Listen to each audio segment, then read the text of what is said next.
I'm Spencer, and this week I'm going to talk about the first and probably the best board game movie ever made, Clue, made in 1985.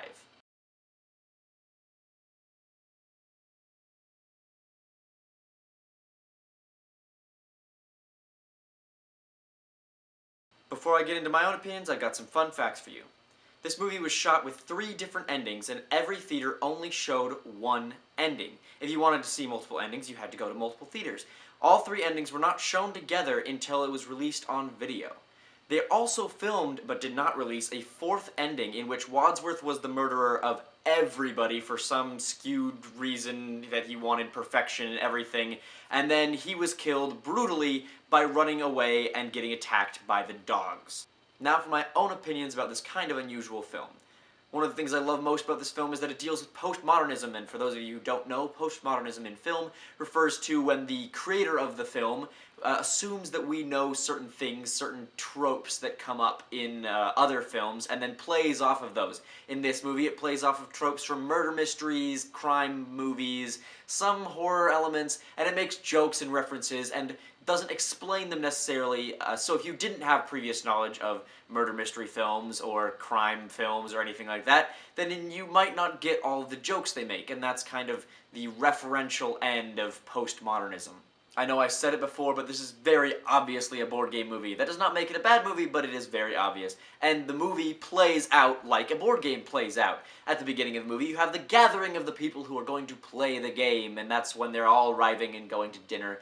And then once they adjourn into the study, I believe, they finally reveal the instructions, and they even refer to them as instructions, and Wadsworth has a great line which is quoted, I believe, directly from the instructions of the game, which is, we're trying to figure out who killed him, where, and with what. Directly out of the instructions of the game, I'm fairly certain. Don't quote me on that, however. It's really funny how that all works out, and then you start, after that moment, you have, everyone gets, an idea of what sort of things are going to be played with in the game. All the different weapons, all the different rooms, all the different people. They're all potential players in the game, and so they finally have all of that put together, and then they begin playing the game. The playing of the game takes place mostly when they are running around trying to figure out clues and things like that, just like you do in the game. However, different from the game, they play in pairs, which is sort of not at all the same. And then it ends at the very end of the movie, just like it ends at with the game, with several different guesses, with only one being correct. I have watched this movie before, but this time I noticed some different things, and one of the things I noticed, which I thought was kind of interesting, was that the fireplace says Nouveau Riche Obligé, and that was probably a butchering of the French language, and I'm sorry, I did take 3 years of French, and that is completely in one ear out the other. But I went through and I actually kind of figured out what that means, and it means forced nouveau rich, which is, a kind of an interesting thing because the nouveau riche, or I'm just going to pronounce it a different way every time, refers to people who are newly rich. They didn't make their, they don't come from old money. They kind of made their money young, they made the money themselves, and they were often thought of as lower class or less tasteful wealthy people in, like the 1800s, 1900s sort of time frame. People that recently came into wealth were referred to in that way. So I think it's kind of ironic because it kind of refers a little bit to many of the characters in this movie who maybe came into money and have been giving money to their mysterious person in kind of strange ways for maybe some distasteful reasons. I found that really cool and kind of ironic and awesome, and I love irony, especially visual irony. Speaking of irony, there's a lot of dramatic irony in this film, obviously, because most crime films have that.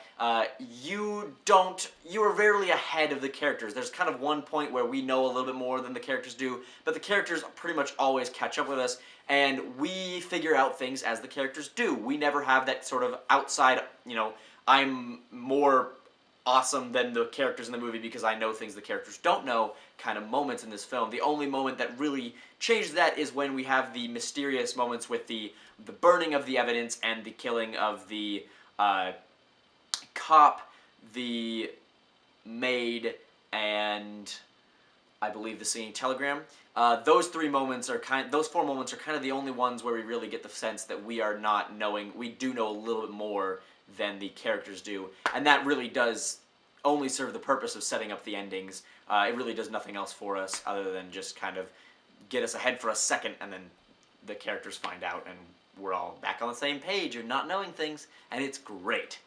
Photography-wise, I'm a big fan of framing, and they do have some really nicely framed shots in this movie that just made me feel really warm and fuzzy inside. Especially during the search, they have, I wrote them all down, all my favorite ones.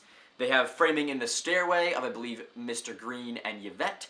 They have framing in the shadowy hall of, I believe it's Professor Plum and Miss Peacock. They have framing in the doorways of Mrs. White and Wadsworth, and they have nice framing of Colonel Mustard and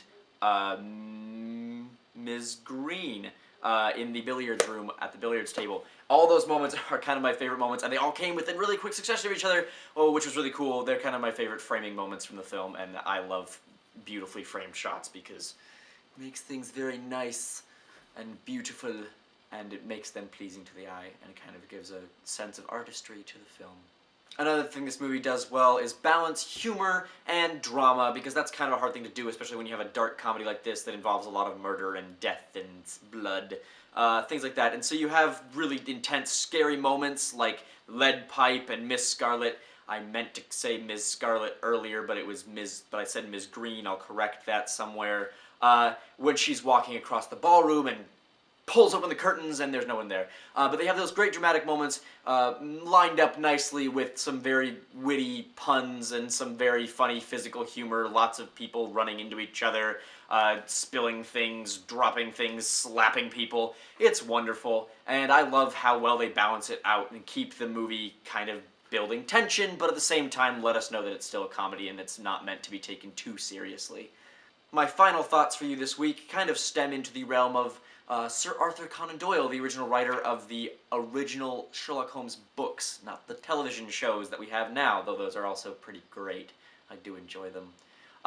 But the first and second explanations at the end of the film are only two explanations of some of the facts that we are presented throughout the rest of the movie. The final big reveal of who the murderer is the only explanation of all of the facts that we've been presented. And I love that they kind of balance that out and they have, you know, this is what might have happened, this is what could have happened, this is what actually happened.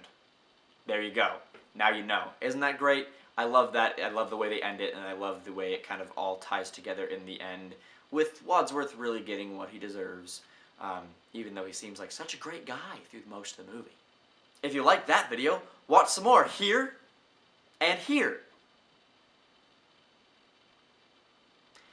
Also, like this video, because that's awesome and helps even if you didn't like the video. Subscribe to my channel, because that is awesome and is also very cool. And comment if you think there's anything I missed about this movie, because obviously I can't say everything in the short time I have. And also comment movies that you think I should watch later. Thank you for watching. I am Spencer. Remember to unsilence your cell phones, and bye!